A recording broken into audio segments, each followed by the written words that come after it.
করবেও না। আচ্ছা আসেন আমরা এক্সাম্পল হিসেবে আঙ্কেরে প্রিন্স ববি হাজ্জাজের আমলনামা দেখি। দেখা দরকার কারা বিএনপির হইয়া ভোটের মাঠে নামছে।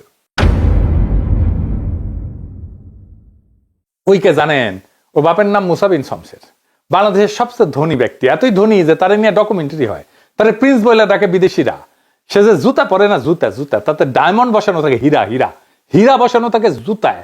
মেনে মেনে করছি না, দেখেন। Every day I wear diamond shoes. I'm fed up. So maybe one day. You get a bit. Have you ever, worn your diamond shoes and then stepped in, something really disgusting? দেখেছেন তার জুতা ঘড়ি রাখার জন্য কত বড় বড় বাক্স, সেগুলো আবার টেনে নিয়ে আসে কত লোক। দেখেন সব ব্র্যান্ডেড ঘড়ি, রোলেক্স কোম্পানি ঘড়ি আর কিবা কিবা কোম্পানির ঘড়ি, নামও জানি না সবগুলার। দেখেন নিজের হাতে খায় না, খাওয়াই দিতে হয়। দেখিসাও নেকু রে নেকু, ডুডু খাও ঢেকু ঢেকু, হ্যাঁ মুখ মুছে দিচ্ছে। দেখিছেন, দেখেন সেই মুখ মুছে দেওয়ার জন্য পিছে দাঁড়ায় আছে কতজন, দেখেন দেখিসাও দেখিসাও। উই আগে সুসে কিনা নিজে নিজে, আমার সন্দেহ আছে। এটা নারীর ক্ষমতায়ন, খাওয়ার টাইমে পিছে দাঁড়ায় থাকবি আর মুখ মুছে দিবি বড় লোকের।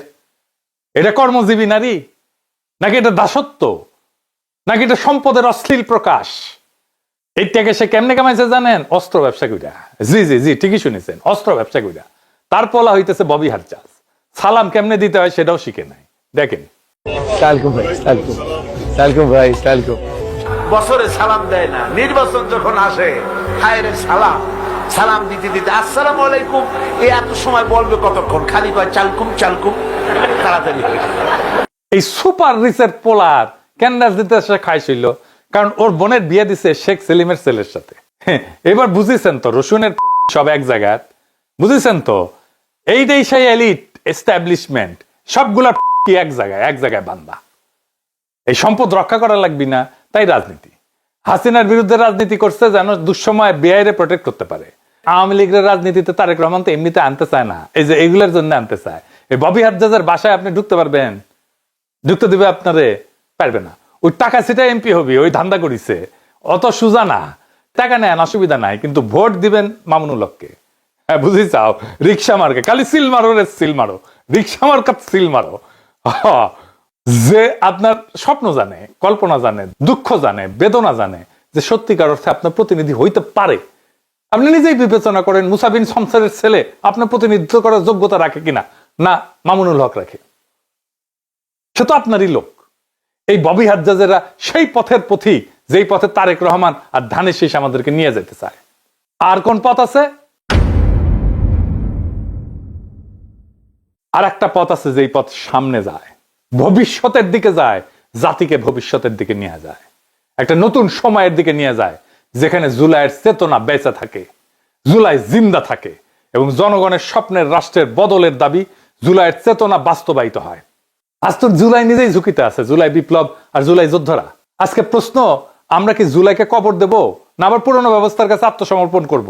নাকি বড় লোক রাজনীতিবিদ, লুটেরা, ব্যবসায়ীর দুর্নীতিগ্রস্ত আমাদের লুটপাট অব্যাহত থাকবে? নির্বাচনের দিন যতই ঘনায় আসতেছে সব দলই অনেক ভালো ভালো কথা কইছে, তাই না? তাদের বক্তব্যগুলো শুনলে মনে হয় বাহ কি চমৎকার কথা, একই ভাষার কথা।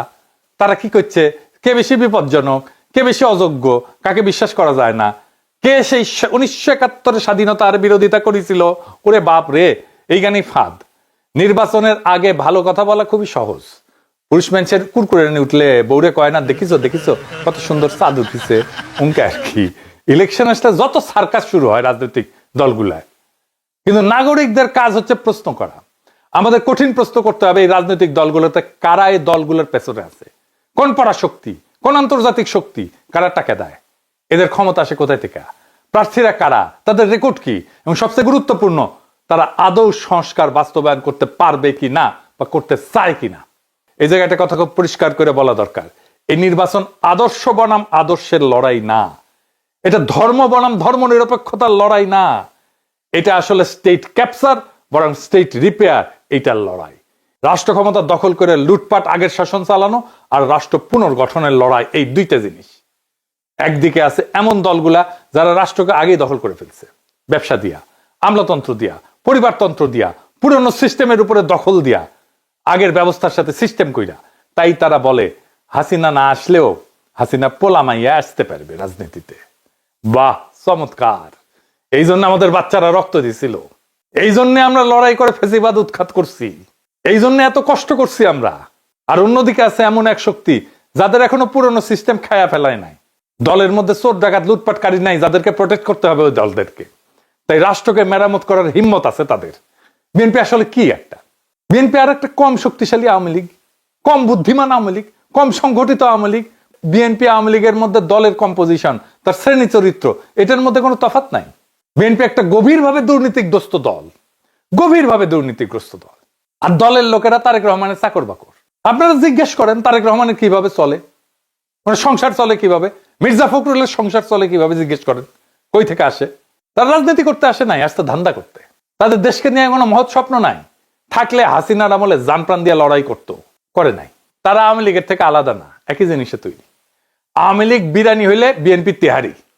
ভাত পচলে খাওয়া যায়, বিরিয়ানি তেহারি পচলে খাওয়া যায় না। এই দুটোই পচা জিনিস। 90-এর দশকে এই দুই দল নীতি আদর্শ দিয়ে প্রতিযোগিতা করেনি, করছে দুর্নীতি, লুটপাট আর পাইয়া দেওয়ার রাজনীতি আর সহিংসতা দিয়া। 2006 সালে তত্ত্বাবধায়ক ব্যবস্থা ভাঙছে বিএনপির জন্য। বিএনপি দায়ী।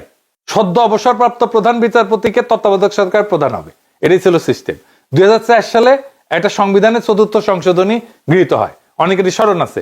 ওই সংশোধনীর মাধ্যমে বিচারপতিদের অবসরে যাওয়ার বয়সসীমা 65 থেকে 67 করা হয়, 2 বছর বাড়ানো হয়। এই বয়স বৃদ্ধির এই সিদ্ধান্তের পেছনে মূলত কাজ করছে পরবর্তী তত্ত্বাবধায়ক সরকার প্রধান কে হবে সেই হিসাব নিকাশ।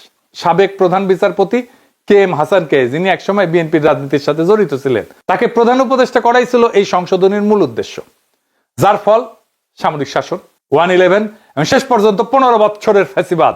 এই ফ্যাসিবাদ কায়েমের পিছনে পুরা দায় বিএনপির। সেই খাসলত বিএনপির বদলায় নাই। 2024-এর 5ই আগস্টের পরে বিএনপি চাঁদাবাজি